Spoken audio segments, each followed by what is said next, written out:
a drug trafficking organization out of the streets of Philadelphia, and they're going to stop pouring guns, chemicals, and drugs into our communities. We are removing an entire coordinated section of gang violence permanently off the streets, and that's how you deliver victory.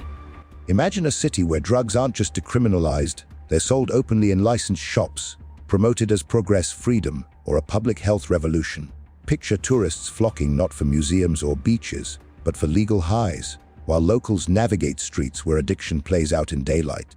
From the coffee shops of Amsterdam to the decriminalized zones of Portland, what happens when governments lift the ban on substances that have long been illegal? This isn't a hypothetical, it's reality in cities worldwide that took the bold leap to legalize, only to watch unintended consequences spiral into chaos. Rising overdoses, overwhelmed public services, thriving black markets, and neighborhoods transformed into open-air drug scenes. These are the untold stories behind the policy experiments meant to heal, but which often deepen the wound. Let's walk through the streets of 15 cities where legalization didn't end the drug problem, it rewrote it in tragedy. Smash the subscribe button and hit like right now, because what you're about to see will shatter everything you thought you knew about drug legalization. And I realized that I have another chance at life. 5 years ago, I didn't think I had that chance. 6 years ago, I didn't want that chance. High lasted longer. It just did everything I wanted it to do. It numbed all of the feelings and emotions. It took away all the negative thoughts. Number 1. Amsterdam, Netherlands.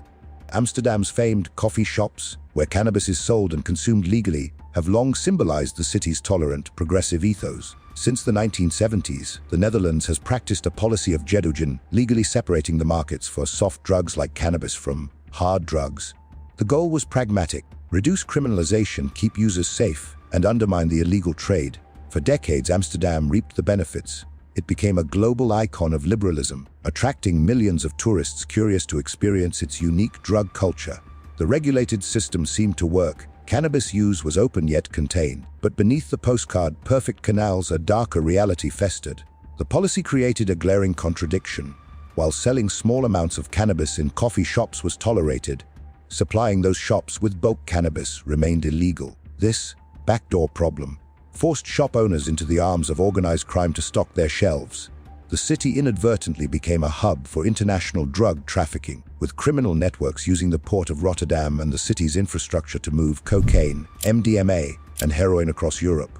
The chaos isn't hidden. In areas like the red light district, the open cannabis trade has blurred lines, making it easier for street dealers to peddle hard drugs to disoriented tourists. Police resources are stretched thin managing the fallout, from public nuisances and intoxication to violent incidents linked to underworld supply chains. For residents, the tolerance has meant navigating neighborhoods where the smell of cannabis is constant, where party tourism overwhelms local life, and where the initial vision of a safe, separated market has dissolved into a complex ecosystem of legal front ends and illegal back ends. Amsterdam's experiment proved that partial legalization can create as many problems as it solves, entrenching crime rather than eliminating it. Number 2. Lisbon, Portugal. In 2001, Portugal made a radical world-famous decision. It decriminalized the possession of all drugs for personal use. The policy was hailed as a visionary public health triumph, shifting the focus from punishment to treatment.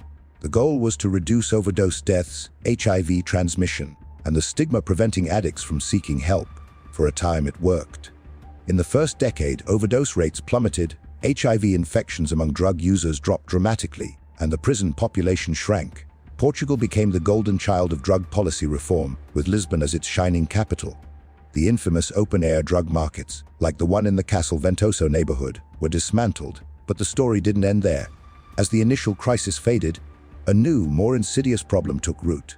Lisbon, with its decriminalization policy well known across Europe, began to attract drug tourists, not just thrill seekers, but marginalized individuals from across the continent who saw Portugal as a haven where they could use drugs without legal fear. This influx strained the very social and health services the policy was designed to bolster. Today, the chaos is visible in pockets of the city. While hard drug use isn't as flagrant as in the 1990s, areas like the Alcantara waterfront and certain squares see persistent public drug use and discarded needles. The police, unable to arrest for possession, struggle with the public order aspect, often feeling powerless. Critics argue that decriminalization, without a robust and continuous investment in treatment and social reintegration, has merely made drug use more visible and manageable for the state, but not necessarily better for the hardest-hit communities. The illegal market persists, feeding addiction. Portugal's lesson is profound. Decriminalization can stop a health emergency, but without relentless follow-through, it risks normalizing a slow, burning social crisis. Number 3. Portland, Oregon, USA. In November 2020, Portland became the face of America's most radical drug policy experiment, Measure Hun 10. This ballot initiative decriminalized the possession of small amounts of all hard drugs, including heroin, methamphetamine, and fentanyl, making it a mere Class E violation, akin to a traffic ticket, with a $100 fine that could be waived by calling a health hotline. The goal was revolutionary: to end the war on drugs, drastically reduce mass incarceration, and funnel cannabis tax revenue into a vast network of addiction treatment and harm reduction services.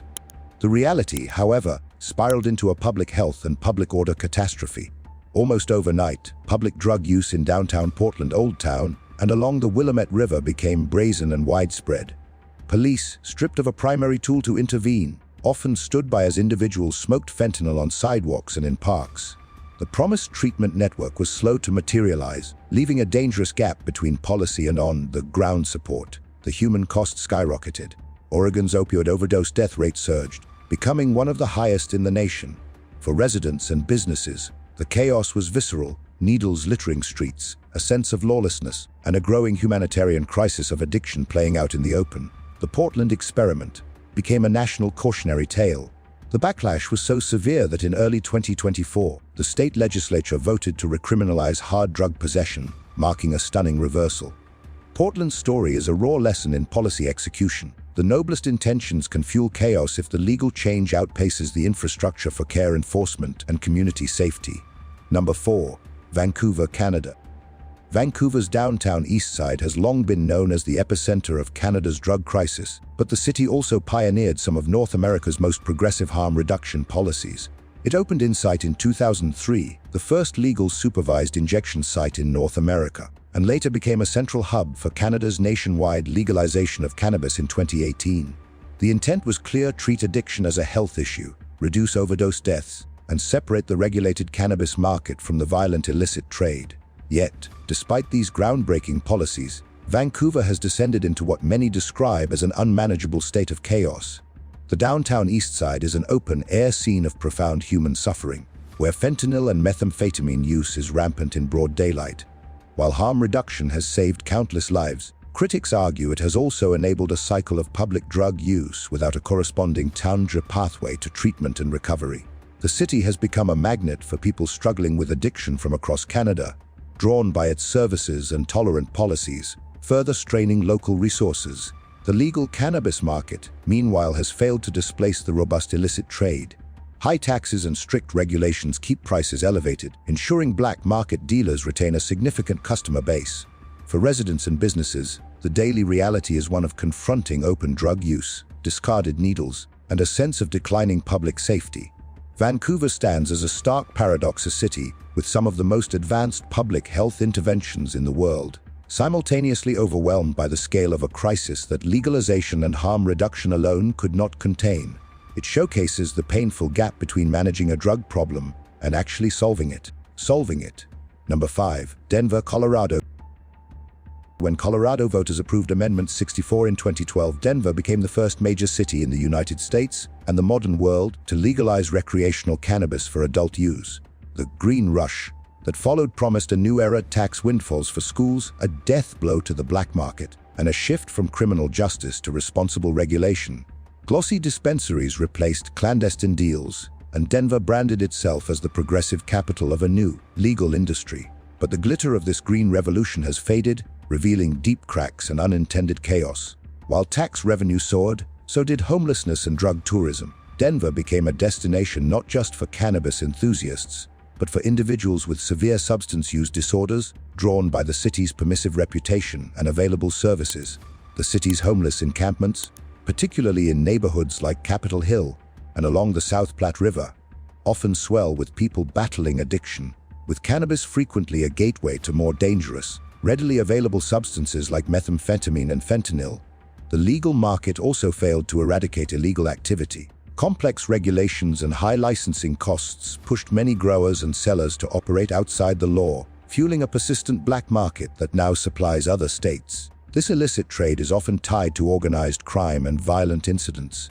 For residents, the Mile High City now contends with the smell of cannabis in public spaces, increased emergency room visits related to high-potency THC products, and a nagging sense that the social cost has outweighed the financial benefit. Denver's story is a cautionary tale. Being first doesn't mean being right, and legalizing one drug does little to solve, and may even exacerbate a broader, more deadly addiction crisis. Number 6. San Francisco, USA. San Francisco has long been at the vanguard of progressive drug policy in America. It was an early adopter of medical cannabis in 1996, fully embraced recreational legalization in 2016, and has pioneered harm reduction strategies like widespread naloxone distribution and support for safe consumption sites. The city's philosophy has been one of compassion over criminalization, aiming to reduce stigma and overdose deaths in a population struggling with addiction. Yet, this compassion-first approach has collided with harsh reality, creating a crisis of visibility and public order that many describe as dystopian. Nowhere is this more evident than in the Tenderloin and parts of Soma, where open-air drug markets operate with brazen impunity. Sidewalks are lined with individuals smoking fentanyl and methamphetamine from foil or injecting in broad daylight.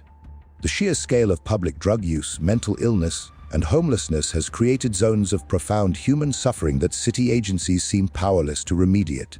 The chaos stems from a perfect storm: California's permissive legal framework, district attorneys who rarely prosecute for low-level drug possession, and a police force that is largely hands-off.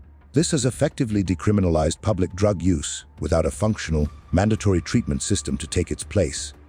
While safe supply and harm reduction have saved lives, the crisis has normalized addiction in public spaces, driven away businesses, and eroded residents' sense of safety. San Francisco's experience stands as a stark warning. A policy of radical compassion, without corresponding accountability or enforced pathways to recovery, can lead to a collapse of public order and a humanitarian emergency playing out on the city streets. Number 7. Zurich, Switzerland. In the late 1980s and early 1990s, Zurich became the unwitting global symbol of drug policy failure with its infamous Needle Park experiment. In an attempt to manage an exploding open drug scene, the city designated Platzspitz Park as a tolerant zone where drug use and sales were unofficially allowed. The goal was to contain the problem, reduce street disorder elsewhere, and offer on-site health services. The result was catastrophic chaos. Within months, Platzspitz, dubbed Needle Park, became a dystopian magnet, attracting up to 3,000 drug users per day from across Switzerland and Europe. The park transformed into a lawless, open-air drug market flooded with heroin and cocaine, littered with syringes, and marred by frequent overdoses and rising HIV rates.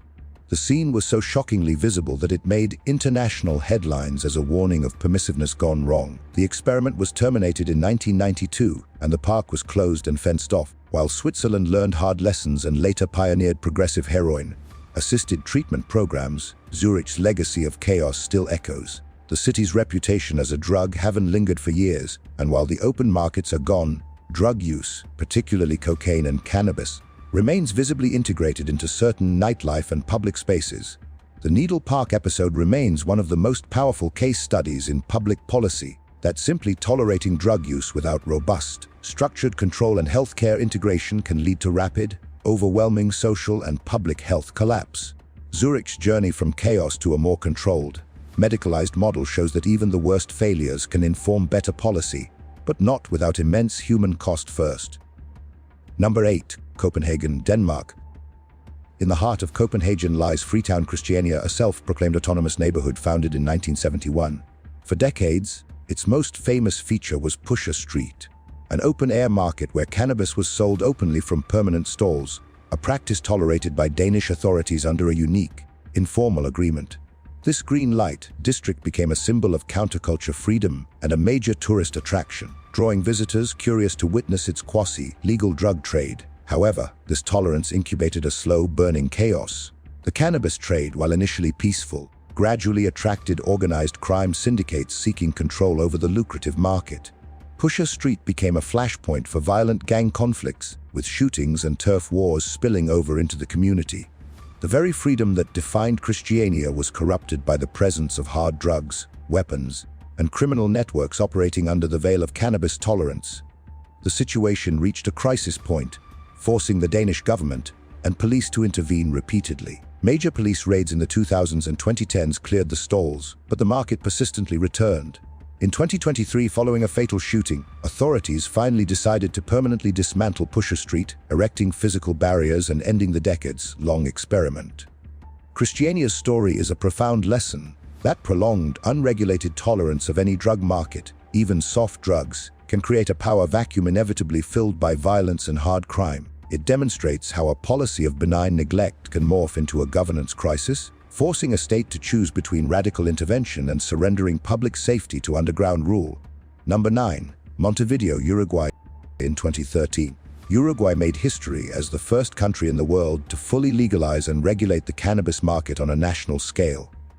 Under President José Mujica's bold vision, the state took control of production, sale, and distribution, aiming to undercut violent drug cartels, protect public health, and redirect users from the dangerous black market. The capital, Montevideo, became the frontline of this unprecedented social experiment. Despite its pioneering intent, the reality in Montevideo has been fraught with bureaucratic failure and underwhelming results. The legal system proved slow, restrictive, and unappealing to many consumers. Registration requirements deterred users, legal pot was often criticized for its low potency, and pharmacies willing to sell it were few. Consequently, the black market didn't vanish, it adapted and persisted, often offering better product at lower prices. The legal market captured only a fraction of users, failing to deliver the decisive blow to organized crime that was promised. On the streets of Montevideo, the chaos is more subtle but palpable. While violent crime rates didn't spike as some feared, the visible presence of drug use in certain neighborhoods increased.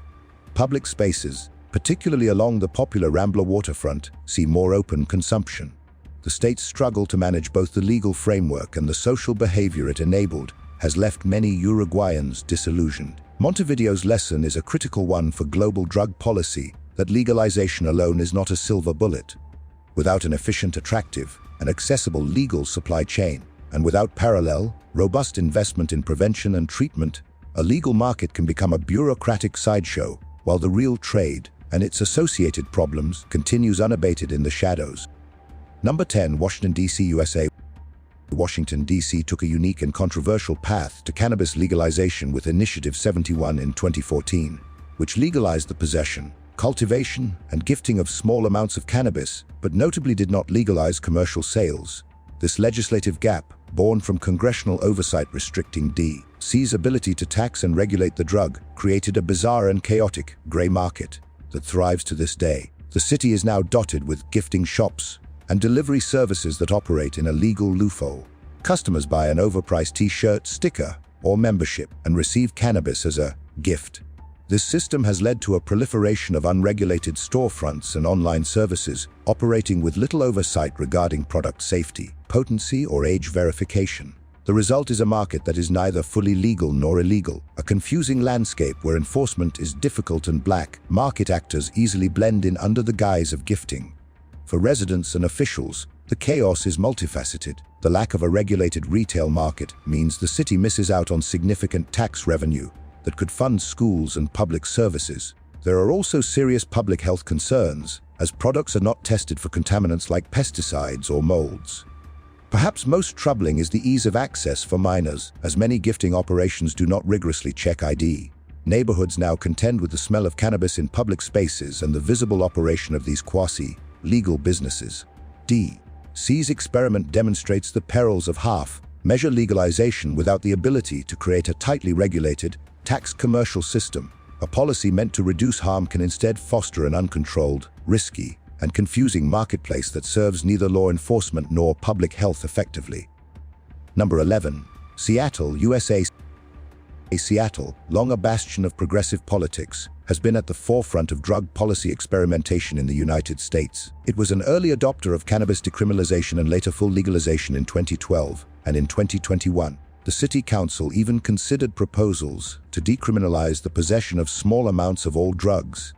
The guiding principle has been a public health approach, emphasizing harm reduction, diversion programs, and low-level enforcement. Yet, this progressive vision has clashed violently with reality on Seattle streets, most notably in the downtown and Pioneer Square districts. The city is grappling with a severe and highly visible opioid and methamphetamine crisis. Tense-lined sidewalks. Public parks have become open-air drug use sites, and discarded needles are a common sight. A significant factor in this chaos has been a lack of coherent enforcement. City and county policies have deprioritized the prosecution of simple drug possession, while police, facing staffing shortages and unclear directives, often feel unable to intervene in public drug use, even when it happens in front of children or businesses. The result is a deep sense of lawlessness and civic frustration. While harm reduction services like needle exchanges and naloxone distribution operate, they exist alongside a landscape where addiction is visibly and tragically untreated. Residents and business owners report feeling abandoned, as the city's focus on the rights of those using drugs seems to eclipse the rights of others to safe and clean public spaces. Seattle's struggle highlights a critical fault line in modern drug policy: the difficult balance between compassion for individuals and responsibility for community order. It serves as a warning that without mandatory treatment pathways and clear consequences for public disorder, a public health model can deteriorate into public neglect. Number 12. Barcelona, Spain. Barcelona operates under a unique Spanish legal quirk. While drug consumption in public is prohibited, personal possession in private is decriminalized. This framework gave rise to the city's famous cannabis clubs, private membership-based associations where adults can legally purchase and consume cannabis on site. These clubs, numbering in the hundreds, turned Barcelona into the de facto cannabis capital of Europe, drawing millions of green tourists and fueling a booming, quasi-legal economy. However, this gray area model has spiraled into a regulatory and criminal chaos. The clubs, intended to be non-profit social clubs, have become lucrative commercial enterprises, with many accused of operating as de facto dispensaries with little oversight. More dangerously, the massive cannabis economy has attracted the attention of violent international gangs. Turf wars over control of the clubs and their supply chains have led to shootings, arson attacks, and kidnappings on the city's streets, injecting a level of narco-violence previously unseen in central Barcelona. For locals, the impact is a double-edged sword. While the clubs generate tourism, they also bring noise, overcrowding, and a sense of lawlessness to neighborhoods like El Raval and Grudcia. Police struggle to differentiate between legal club operations and outright illegal street dealing, which continues to thrive in the shadows. The city administration, caught between economic interest and public safety, has failed to impose clear, enforceable regulations. Barcelona's cannabis chaos is a stark lesson in the perils of a half-regulated market. A policy designed to control and moderate drug use can instead create a lucrative, violent black market hiding in plain sight, proving that tolerance without strict control is an invitation for criminal enterprise. Number 13. Prague, Czech Republic. The Czech Republic has long held some of Europe's most liberal drug laws, having decriminalized possession of personal amounts of all drugs, including methamphetamine, since 1990. Prague, the picturesque capital, became famed as a drug tourist paradise, where visitors could experiment with substances with minimal legal risk, drawn by its vibrant nightlife and permissive atmosphere. This tolerance, however, has cultivated a deep-rooted and destructive domestic drug culture, particularly around methamphetamine. Known locally as Pervitin, Czech meth is potent, cheap, and has devastated communities across the country. In Prague, while the historic center may shield tourists from the worst, neighborhoods on the periphery and certain social housing estates grapple with visible addiction, property crime, and public health crises fueled by meth use. The city's leniency has also made it a significant hub for production and distribution to the rest of Europe. The chaos in Prague is less about open-air drug markets and more about a normalized, pervasive problem that the state seems unable to combat. The healthcare and social systems are strained by addiction-related cases, and police efforts are hampered by the legal framework that treats possession as a minor offense. For a city that markets itself on its beauty and culture, the dual reality is stark: a romantic destination for foreigners and a struggling home for citizens caught in the grip of a drug the law barely frowns upon. Prague demonstrates a critical lesson that decriminalization without a powerful, mandatory public health response can allow a drug epidemic to become entrenched and normalized, creating a silent, simmering crisis beneath the city's charming facade. Number 14. Rotterdam, Netherlands. While Amsterdam receives most of the attention for the Netherlands' drug policies, its port city, Rotterdam, lives with the most tangible and severe consequences. Home to Europe's largest seaport, Rotterdam has become the continent's primary gateway for international drug trafficking. Massive shipments of cocaine from South America and precursors for synthetic drugs are smuggled through its vast, busy docks, making the city a critical node in a global criminal network. The chaos here is not of open cannabis cafes, but of large-scale, violent organized crime that permeates the city's foundations. The illegal drug trade fuels gang wars, with assassinations, intimidation, and corruption reaching into the city's business and civic life. While the Dutch policy of tolerance was designed to separate soft and hard drugs and keep petty users safe, it has done little to stem the tsunami of hard drugs flooding through Rotterdam. The port's efficiency, crucial for legal trade, is exploited by cartels, creating a nearly insurmountable enforcement challenge. For Rotterdam's citizens, the impact is a pervasive sense of insecurity.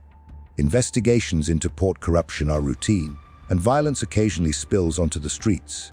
The city's image is shadowed by its role as a narco hub, a stark contrast to its modern architecture and progressive urban planning.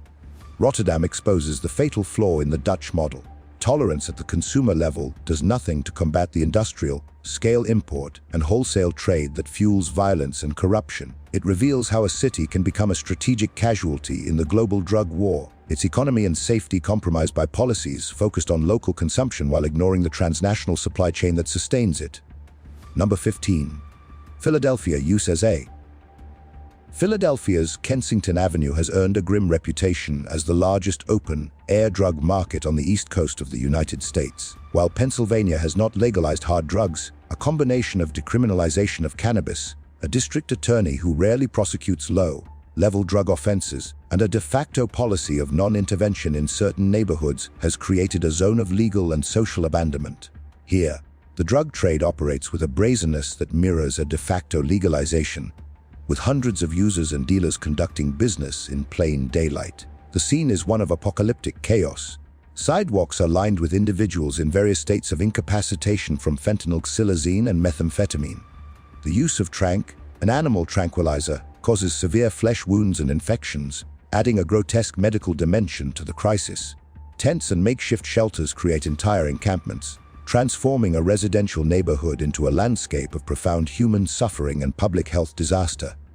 Police patrols are largely observational, and emergency services are in a constant cycle of overdose reversals. For the long-suffering residents of Kensington, this represents a catastrophic policy failure. They live amidst constant theft, violence, and unimaginable squalor, feeling utterly abandoned by city authorities. The crisis has overwhelmed social services, drained public resources, and become a national symbol of America's opioid epidemic. Philadelphia's Kensington is the ultimate warning that decriminalization or non-enforcement, without a comprehensive, mandatory, and well-funded plan for treatment, housing, and public safety, is not a policy, it is surrender. It creates a humanitarian catastrophe where addiction is not managed but magnified, trapping entire communities in a cycle of devastation. From the canals of Amsterdam to the streets of Kensington, these 15 cities reveal a painful and consistent truth: changing drug laws is easy. Managing the consequences is not. Legalization and decriminalization, however well-intentioned, are not magic bullets. Without robust, pre-established systems for healthcare, treatment, housing, and law enforcement, these policies can unleash a cascade of unintended chaos, fueling black markets, normalizing public disorder, attracting criminal violence, and deepening community despair. The global experiment continues, but the lesson is clear: compassion without structure is chaos, and freedom without responsibility is a recipe for crisis. The path forward demands not just a change in law, but a monumental commitment to the hard, expensive, and ongoing work of healing, work that too many of these cities embarked upon far too late, leaving scars that may last for generations.